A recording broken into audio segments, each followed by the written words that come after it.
Zinnia, you made a flaw in your video about the historical accuracy of the New Testament. You included in your video the actual assumption that the New Testament is a fictional story, in particular, the one about Jesus. This is a fallacy. The dearth factor, as mentioned, is not only used for the Bible, but as one of the tools used to identify historical accuracy of documents. Well, let's put it this way. What would you count as more reliable historical document? One made by side A that said side B were evil and needed to be conquered, or one made by side A that side A were evil? The answer is obviously the one does not paint them as heroes, as this colours the perspective of the side. This is the idea behind the dearth factor. This is not a one-shot, and it is a real deal, and it is part of a much bigger puzzle that points towards historical accuracy. The thing about the historical accuracy of Jesus is that the Gospels were made within living memory.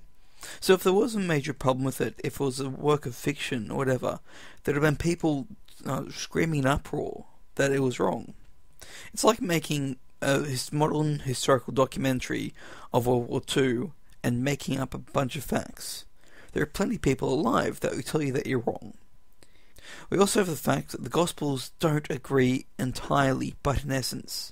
The signs above the cross are a good example of this. The idea is that people individually wrote up documents and didn't conspire to write them, because if you wanted people to believe, you'd have the same accounts.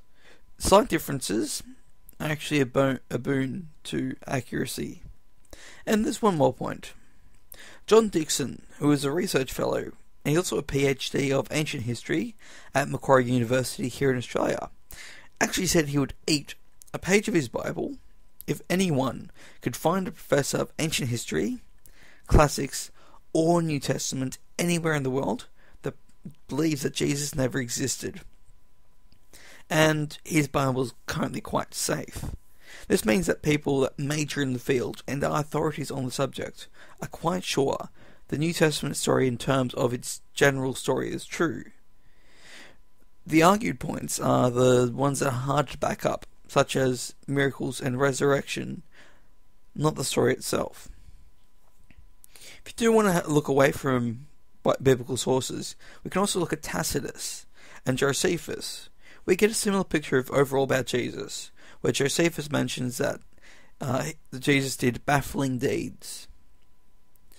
Plus, we get the letters of Paul, which were written independently to the earliest gospel, and they both account similar ideas about Jesus.